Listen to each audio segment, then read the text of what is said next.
Okay. My name is Sada Simran. I'm from Seattle. I'm a yoga teacher. I run the Guru Gayatri Yoga and Meditation Center in South Lake Union, and we teach out of Unity Church. So that's how you guys found me, I think. So nice to be here. Thank you for asking me back again. It was interesting to hear Paul talking about the inherent potential of a person. And I teach a style of yoga called Kundalini yoga. And people think of Kundalini oftentimes as some serpent snake coming up the spine. And really, literally what it means, literally is the lock of the hair of the beloved. And it is that inherent potential. As that lock of hair, as you can think of a lock of hair just unfolding and opening, it's really what Kundalini Yoga is about, is to become aware of all of the faculties and all of the profound gifts that we have. And so I thought that was quite apropos for me being here and Paul having a message for me. So today I'd like to speak a little bit about being uncomfortable. And I believe that being uncomfortable is imperative to be consciously walking the spiritual path. There are three great challenges the mind has in life. And one is to be happy. One is to walk in one's truth. One is to be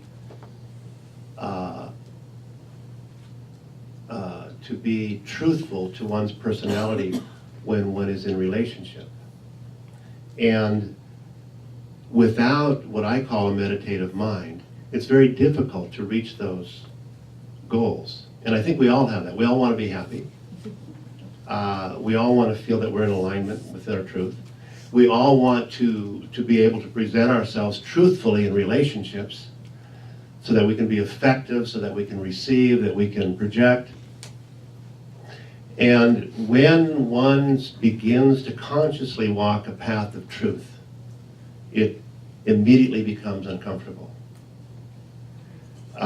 42 years ago, I went to California. I joined an ashram, which is a communal living based around yoga. They call them ashrams, you call them communes. But an ashram is like a spiritual commune. And second day in, I put a turban on because all these people had turbans on. And my teacher was a Sikh, so we adopted that lifestyle. My teacher was Yogi Bhajan. And the idea of a turban is that it's really a conscious wrapping of the crown of consciousness around the crown chakra. There's a chakra here, there's an energy center. We have lower energy centers that keep us balanced on the earth. We have the angelic energy centers that allow us to commune with the heavens. And of course, the most human of all the centers is here in the heart, is where they both meet, the heavens and the earth. But to wrap the crown chakra every day is a very conscious act of me acknowledging who I am. And it's also a very acknowledged act of me presenting myself to the world. This is who I am. I believe it's a great gift. A lot of people are in duality about the form, but it was given by the 10th Guru, the 10th Sikh Guru. And at the time, the Sikhs were renegades. They were standing up to the Mughal Empire and all the atrocities. And so many of them had bounties on their heads. So they would go hide in the Hindu villages, and the Mughals would come and look for the Sikhs. They couldn't find them, so of course they'd kill Hindus, because they had to do something like this. And when the 10th Guru found out, he said, no longer are we going to hide. We're going to present ourselves, so you're going to know who we are. And that's how we got this thing called form. In Sikh Dharma, it's called Bana. This is Bana, okay? And we don't cut our hair, and there's a few other things like that. But the idea is when I first put a turban on, I became uncomfortable. Because I inherently knew that this was my path, but I wasn't able to align fully with it. Because it was the walking toward the truth. To be in alignment, it took me 17 years into this, because I counted back, I remember the year. I said, hey, I can do this. This is who I am.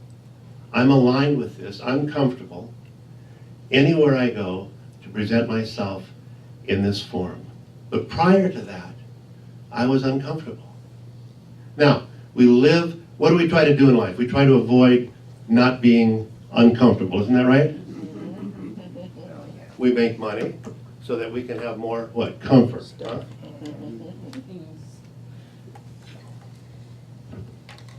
Our habits tend to be created to make us more comfortable. And yet we avoid this thing called being uncomfortable. And yet, uncomfortable is one of the great leverages I've had to grow spiritually. Because I was uncomfortable. I wanted to feel comfortable. But we can feel uncomfortable either walking away from the truth or walking toward the truth.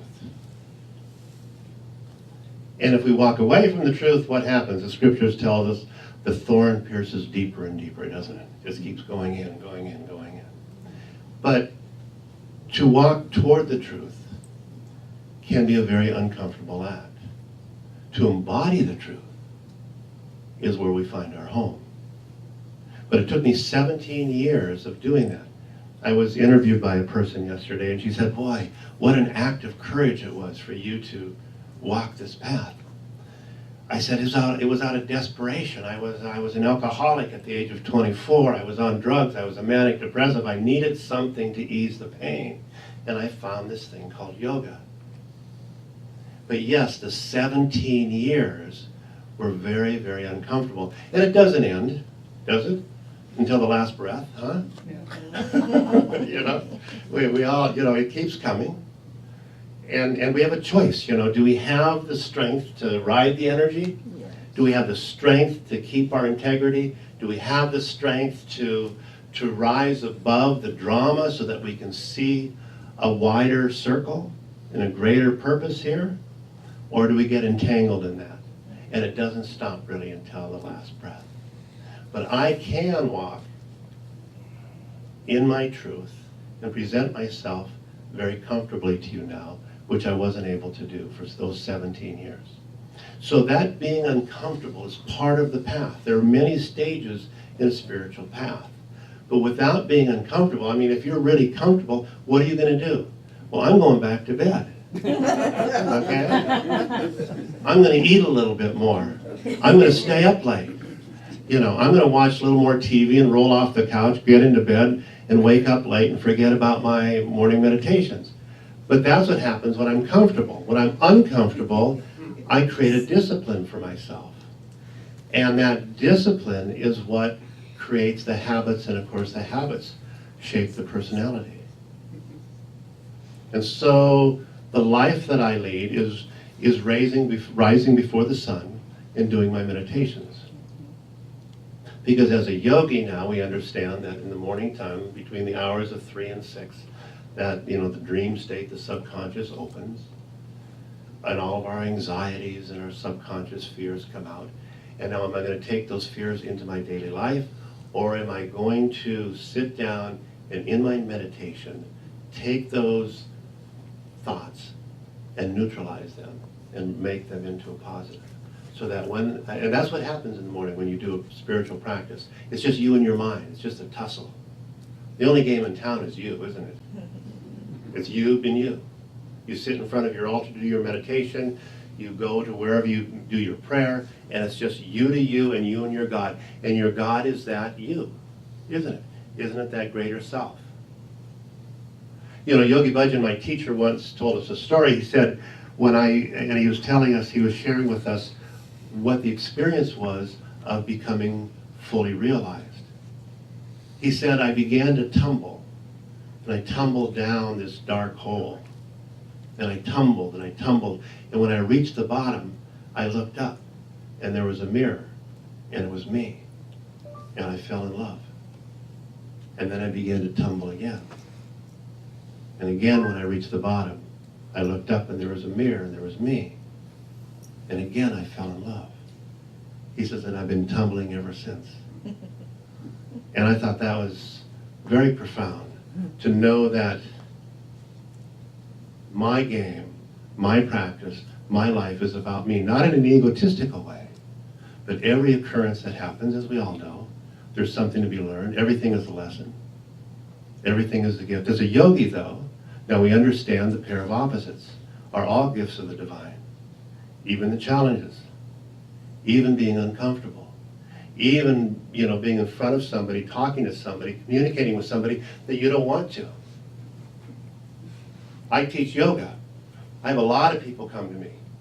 A lot of people don't like, no, not a lot, but some people don't like me. They don't like what I say. And they challenge me. So I have to be able to, and not react. How many times are we able to be in the presence of a rude person and not react? And in that non-reaction, I'll tell you, years ago when I was in Los Angeles, I ran a telephone room and we sold medical supplies to hospitals. And I had all kinds of people working there. And these weren't, high-end paid people, And there was inherent anger from upbringing that they had. But whenever they challenged me, if I were to be angry at one moment, then they had something to go after. But if I were to stay neutral, then they were trying to figure out, well, what's the next step? But then I was able to have a communication with them because I wasn't reacting to their anger. One of the sutras that we have in our teachings is understand through compassion, or you misunderstand the times. And I look around in the world around me today, and it's real easy to judge. It's real easy to say, I don't like this, I want to go home, I'm going to move to Bremerton. Hey, it's a little crazy in Seattle. I don't know if you know that. Yeah, it's. And I teach in South Lake Union, 2 blocks from Amazon. That's kind of ground zero. Yeah. And when that, my wife and I live in West Seattle, when that, the viaduct goes down, it's going to be crazier. Because I just think that tunnel is an awful little thing. But anyway, that's an opinion. But they're taking everything from 3 lanes down to 2 lanes. I mean, wouldn't you think you'd expand and plan for the next 20 years? But anyway, so being uncomfortable, feeling uncomfortable is okay. Acknowledging being uncomfortable is okay. It means there's movement in your life. You're moving either away from truth or toward the truth. But nothing is static. Nothing remains the same. The only 2 things that go wrong on the spiritual path are the 2 ends of the spectrum. Either you're a fanatic or you're lazy. Anywhere in between, you're okay. And that's going to make you feel uncomfortable. So today I want to take you through a meditative process. And I find it takes a meditative mind to grasp my happiness, to accept my happiness, to live in my truth, to be in relationship. It does take a mind that it has some neutrality, that at least I can work somewhat through my intuitive self. We call it the neutral mind. Let's look at the minds. Okay, there's a positive, negative, and neutral mind. Positive mind's a projecting mind. Oh, I'm going to go do this. I'm going to be great. It's all going to be fine. And then, of course, you get in trouble down the road doing something stupid. Okay? Well, that's a positive mind. We love it. We need it. Otherwise, we wouldn't never come out of our house, would we? And then there's a negative mind that is a protecting mind. I'm not going to do that. I don't like that. That doesn't feel right. And, of course, if we lived there, we wouldn't come out of our house either.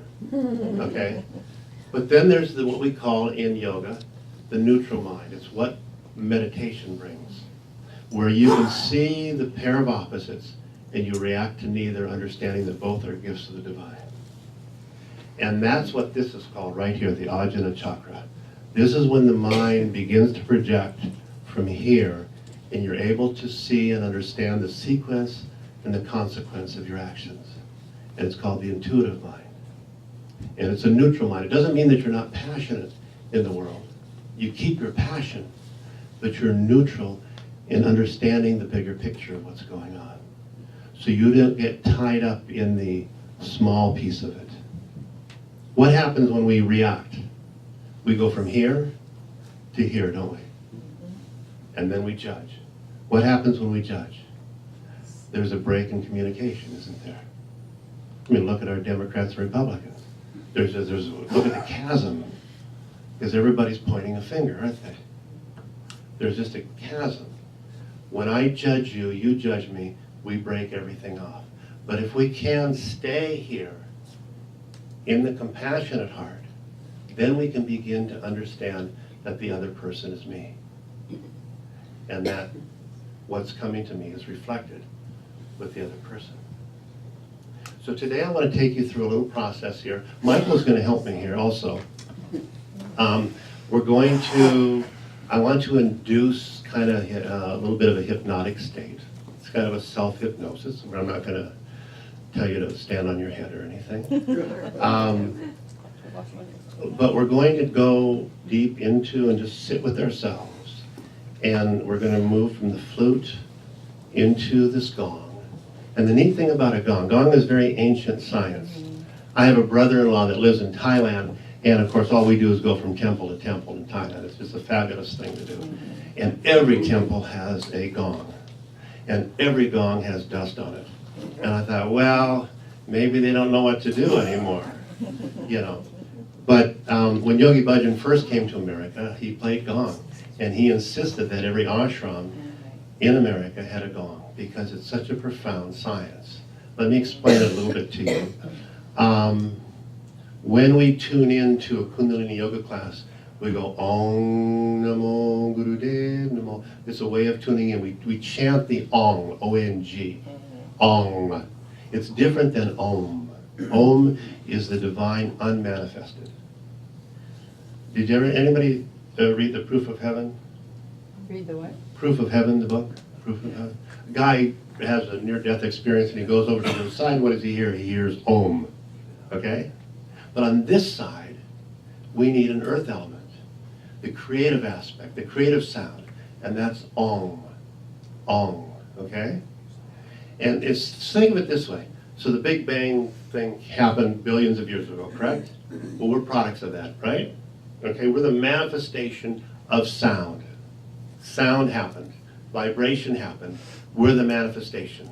That initial sound is Ong, if you were to put it in a human voice. And this is a gong. There's a relationship, okay? So that's why this gong is so incredible. First of all, it's not a linear instrument, so the mind can't follow it.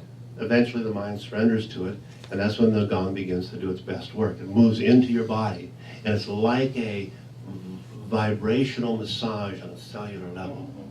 It's very beautiful, and it helps bring you to that neutral place. Because you can't do anything intellectual with the gong. It's like at the phone room, somebody come up and angry at me, well, and I don't do anything. I says, well, gosh, let's think about that. There's nothing to react to. And that's the beauty of the gong. So I want to bring you into that, and then we're going to come out of that, and we're going to do a mantra meditation, okay? So mantra, you've all heard of mantras. Anybody not heard of mantra? What's a mantra? Seed sound. Seed sound. Yeah. Chant. Yes. Sound. What? To chant. Chant. Yeah. Mantra is a sound that you repeat. Okay. Why do we repeat a sound? To reinforce. Reinforce. Okay. Quiet the mind Quiet the mind. How does it do that? by making it autonomic. Okay. Change your focus. Change of focus. Okay. Well, let's think of it this way. The ancients found that certain sounds had a harmonic relationship with the soul. Okay, Michael's a musician, he knows this. You get one string in tune, the other strings begin to vibrate, okay? Harmonic relationship with the soul. And as you repeat that, the mind then begins a relationship with the soul. Okay, it begins creating an alignment with one's truth. When that is happening, anything outside of that truth is released. The mind doesn't need it, because the mind is finding its inherent nature. which is to reflect the soul. It wasn't never meant to just go off on its own, which for most of us, it's going off on its own. You know, see, so the mind is beyond time and space, isn't it? It's infinite. There's no form in mind. You can go here with time, you can go there in space, can't you? It needs that capacity to reflect the other infinite part of ourself, which is the soul. But if we don't train the mind, what's it going to do? What's it not going to do? It's not going to stop thinking, is it? Okay, so it'll start thinking, well, I'm going to do this, I'm going to go do this, I'm going to go do this. How many times have we been in trouble with the mind that just is going out of control? How often, especially in the information age, are we just weighted down by the amount that's going in our minds constantly? So when you chant a mantra, and the mind begins to recognize this harmonically tuned sound, all this noise begins to get released and purged out of the mind. And by the end of the chant, the mind is calm and clear. So I'd like to take you through that exercise after we do the gong. So this will take about, how much time do I have, Cindy? Much as you need. When did I start? Okay. It's all good. There was no time. So we'll take about 8 or 9 minutes total, okay? So what I'd first like you to do, if you'd be so kind, is just to sit up to keep the spine straight. One thing the yogis found was that they use gravity well. So when you're sitting up straight, gravity pushes the spine in a way that it pushes the spinal serum back up into the brain. And so it needs that straight spine, okay? So just gently now, relax the muscles in your face and allow the eyelids to become heavy. Let's not really close them because we don't want any tension. Let's just relax the eyelids and bring your mental attention up to your brow point. It's a very beautiful place to put it. It's better than the elbow or the heel or the thumb. But let's just bring it to your brow point. And I'd like you now to take a deep inhale through your nose. And exhale. Go ahead, Michael. And inhale. And exhale. And just continue that breath just for a few moments here. Inhaling through the nose and exhaling through the nose. We use the nose breath rather than the mouth breath because these two nostrils have a relationship with our brain, the hemispheres of the brain. And as we breathe nostrily, it balances those hemispheres. Let's do a few breaths together. Inhale. Exhale. Inhale. Exhale. Good. Let's do 2 more now. Inhale. Exhale. 1 more. Inhale deeply. This time let's hold that breath in. Hold that breath in. And now let it go.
we're going to chant some basic sounds.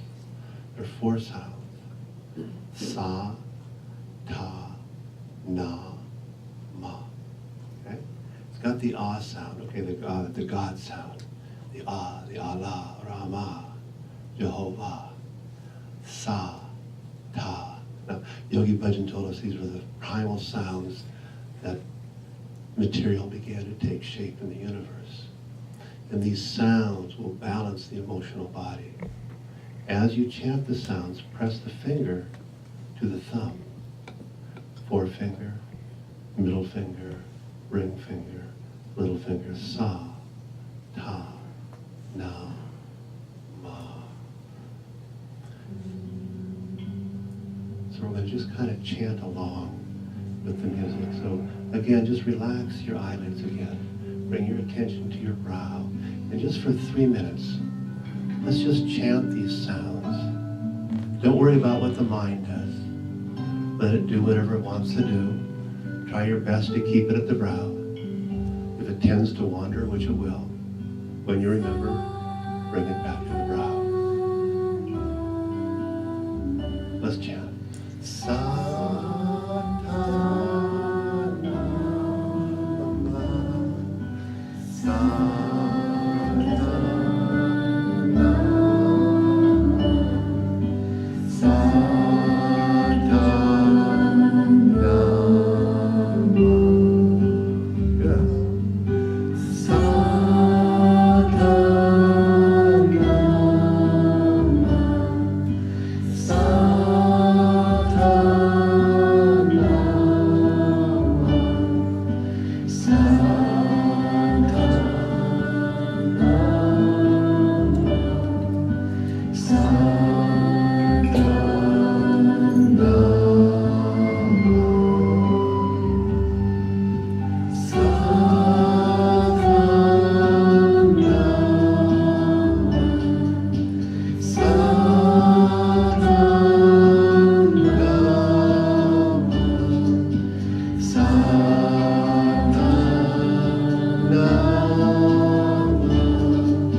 Sa, ta, na,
And take a deep inhale.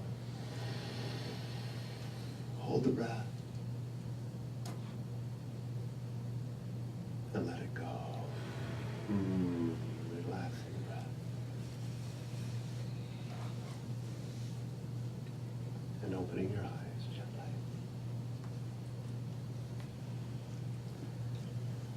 So I find that meditation plays a very profound part in my life to keep that neutrality, to find that neutrality, to bring the mind to a non-reactive state.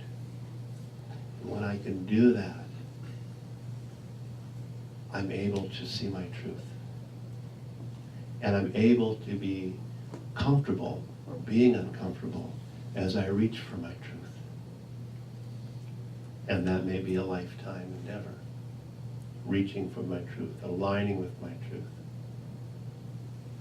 Mother Teresa says, the only thing we own in this life is our power of surrender. To surrender to my truth. And that's the power of meditation. It's the power of prayer. It's the power of practice. Because to understand fully our gifts and our unique truth and how infinite and wonderful and majestic we are. It takes a neutral mind, it takes a disciplined mind to be able to come to that point where we can truly surrender to that reality. So thank you all. I'm sorry if I put you to sleep. but thank you all for having me again. It was so lovely to be here with you. Thank you.